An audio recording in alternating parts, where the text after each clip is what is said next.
বন্ধুরা, সোনু রান্নাঘরে আপনাদের সকলকে স্বাগত। দেখুন, এই আমগুলো ঝরে পড়েছে। এবার আমগুলো কেটে আমি ভালো করে ধুয়ে নিয়েছি। এবার 5 ফোড়ন, শুকনো লঙ্কা সর্ষের তেলের মধ্যে কড়াইতে দিয়েছি, দিয়ে ওগুলো ফোড়ন দিয়ে দিলাম। দিয়ে এবার আমগুলোকে ভালো করে ধুয়ে কেটে নিয়েছি এরকম লম্বা লম্বা করে। এটা এবার ভেজে নেবো তেলের সঙ্গে। কচি আম তো একটু নেড়ে চেড়ে একটু হলুদ দিয়ে ভিজিয়ে রেখেছিলাম আমি। এই জন্য ভালো করে নেড়ে চেড়ে ভেজে নেবো। ভেজে নেব। আমার এই আমগুলো দিয়ে আমি আচারও করব না, একটু গরম জল দিয়ে দিলাম। আচারও করব না, আমি টকও করব না। এটা দিয়ে হবে মিষ্টি মিষ্টি চাটনি, আমের চাটনি। আমাদের বাড়িতে শেষ পাতে, যেহেতু বাঙালি আমরা, শেষ পাতে একটু চাটনি না হলে না হয় না।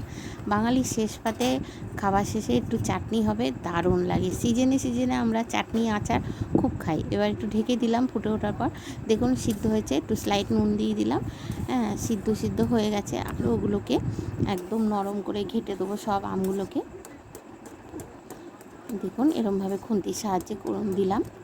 এবার আমাদের ঘরে ঠাকুরের নকুনদানা বাতাসা থাকে, ওগুলো আমি ফেলে দিই না বা খেয়ে ফেলি না। এমনি আমি এরকম আচার চাটনি করলে, আমি অনেক আচারে আমি রেসিপি যে দেখিয়েছি, এতে আমি নকুনদানা বাতাসা দিয়ে করেছি আচার, চাটনিও করেছি। আমি দেখাই আপনাদের কাছে। আমি এরমভাবে চাটনি করি, খুব স্বাদ হয়, খুব ভালো হয়। এমনকি পায়েসও করবেন, হ্যাঁ, এই নকুনদানা বাতাসা দিয়ে দারুণ হয়। দেখুন গলে কি সুন্দর হয়েছে চাটনি, একদম মিষ্টি মিষ্টি টক টক, দারুণ লাগে। এটার মধ্যে আমি শুকনো লঙ্কা ফোড়ন আর 5 ফোড়ন দিয়েছি, আর কিচ্ছু দিইনি, কোনো মশলা দেবো না। দেখুন আমার চাটনিটা হয়ে গেল। ভালো লাগলে একটু লাইক, শেয়ার, কমেন্ট করেন, আর একটু সাবস্ক্রাইব করে দিন। টাটা।